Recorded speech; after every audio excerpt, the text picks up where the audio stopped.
So we're now going to create the lining panel for the main part of our little pouch.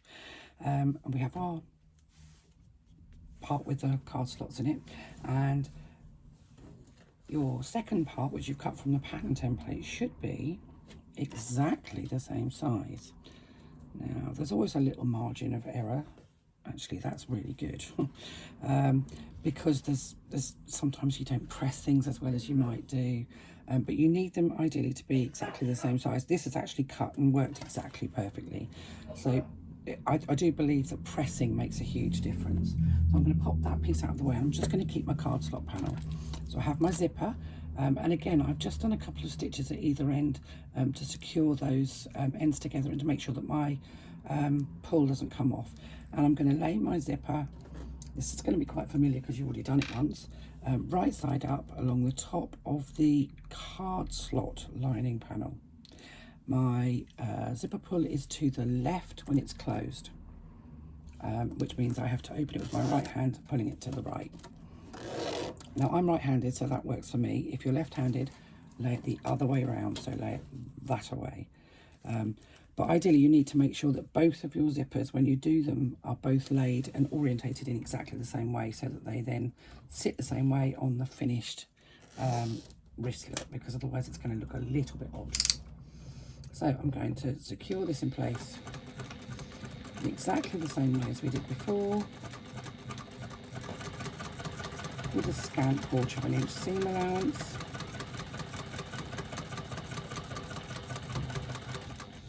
When I get down to this end, I'm just going to raise my foot with my needle left in, move that zipper pull out of the way,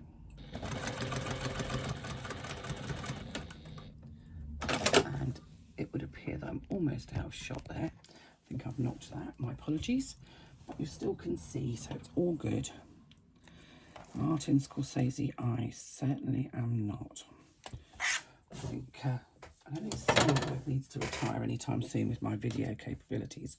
So here's the second lining panel. So this is the piece that's got no card slots on it, and in exactly the same way as we did before, I'm going to open that zipper up from my lining panel that's got the card slots on. Just going to finger press it, and I'm going to lay that along the top, the zipper along the top of my second lining panel, making sure that the sides of my lining panel are absolutely level. The bottoms will not be. Don't worry, that's how it's supposed to be. And again, stitching using that scant 1/4 inch seam allowance.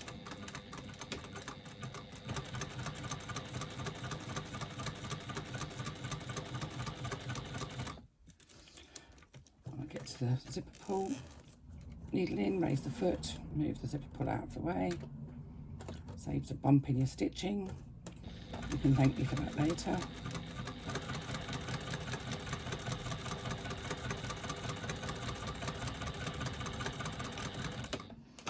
I know this doesn't always seem intuitive. It feels like you're doing things the wrong way around and things are not facing the way you think they might ought to.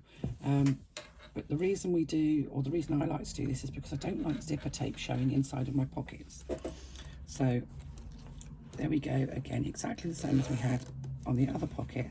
We've got the wrong side of our lining panels and the right side of our zipper showing. So I'm just going to press out that seam allowance so that it's pressed away from the zipper tape. And it depends how thick your fabric is or how thick your zipper tape is as to how well you can do that, but it does take a little bit of doing sometimes.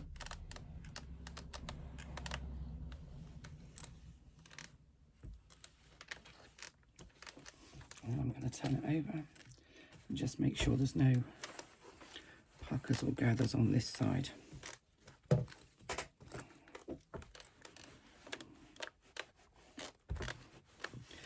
This constant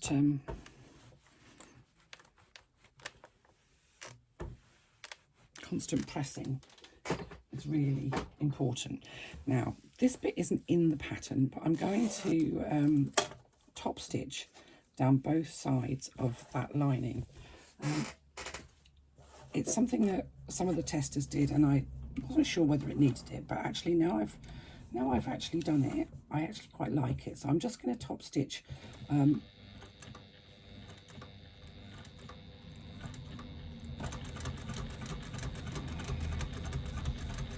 to hold those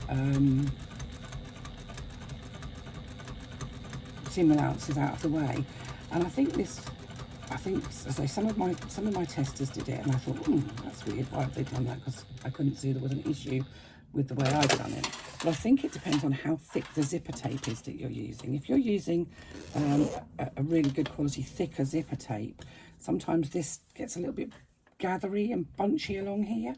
So actually just adding this extra line of stitching, which, as I say, is not in the pattern instructions,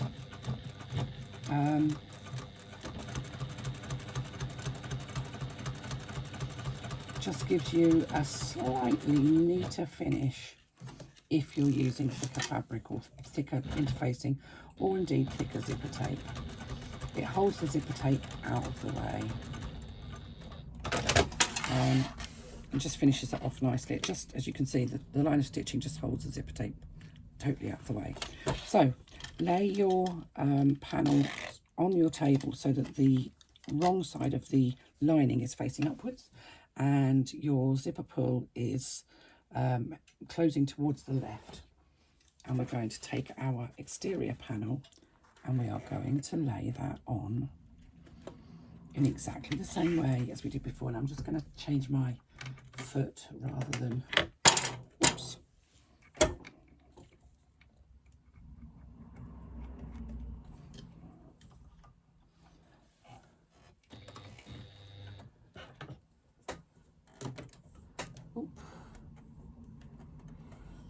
My thread.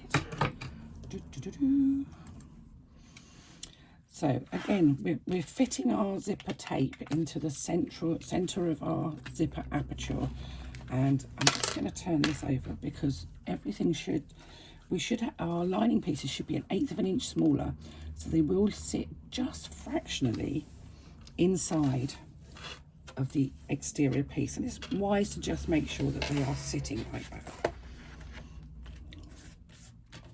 I've got a thread there, that's going to bug me. Once your zipper teeth are straight in that aperture, in exactly the same way as we did with that front pocket, we're going to top stitch all the way around the outside. Now, again, we're going to leave long threads at the beginning and the end to bury them. So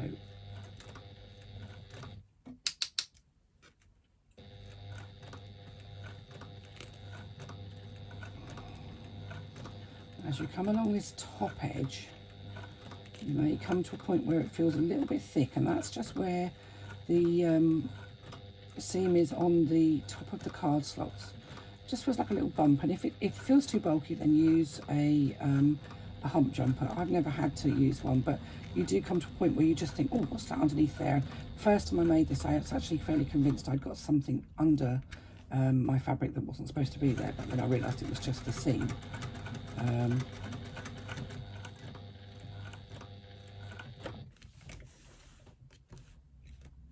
No, that's not quite enough. Need to go a little bit further. Being a bit stingy with my seam.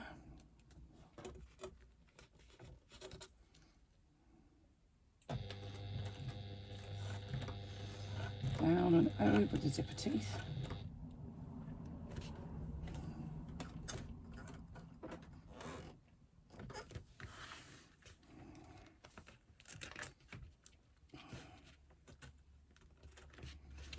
And back.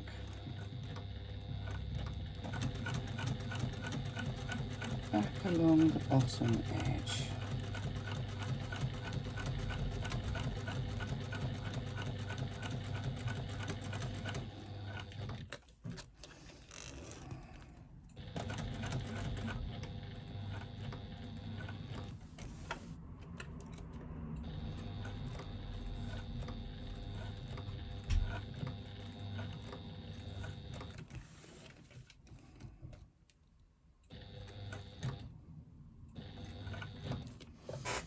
And get back to where you started.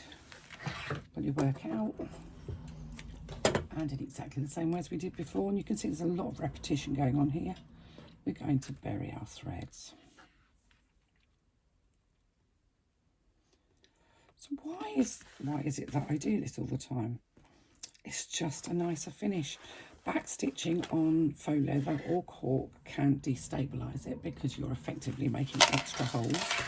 And I just think it looks ugly, backstitching on faux leather. Not so much on something like this, which is patterned. But if you're backstitching on a plain faux leather, you get that sort of bulky stitch, which I just think you don't need to have. It's tiny little details, especially on a project that's as simple as this and as easy as this, that give you that little bit of extra quality, I think. So again, I'm just going to take those ends and take them into the lining so that they're not visible. Have I got, oh, yeah, I have, there we go. And the same with the bobbin thread ends. I'm just going to pop them through. And they kind of just disappear into the lining. Now, if you wanted to add the belt loops, now I haven't made any because I don't want belt loops. Now is a great time to do that. Make sure that your main fabric is out of the way and just kind of have all of that up into the top there, and just place them wherever you really want. You don't want them too close to the edge, you don't want them too close to the top zipper, but you know, inch and a half away from the edge works fine. There's no right or wrong. You want to make sure that they're equidistant and they're symmetrical. And pop a rivet through to hold them in place, or you could stitch around the top edge if you wanted to. If you're going to use a rivet, because you're only going through effectively a couple of layers of fabric, it's always worth either popping a little bit of spare faux leather folded up on the back in here, or a little bit of Decaville on inside where you're actually sighting your rivet, just to give it something to grip onto. You don't want the rivet to pull out. I mean, this isn't a big bag. It's not going to be holding masses of weight. You're going to put your phone in it. You might put your keys, dog treats, something like that, whatever. It's going to be a small bag that you use for sort of security, either as a little hip bag, as a clutch, as a wristlet, or even as a body bag. Or, you know, it's got a multitude of uses, as you can see from the pattern. So that's our zipper fully installed on the top, and I'll be back in a second to show you how to sort out your lining and fit your lining.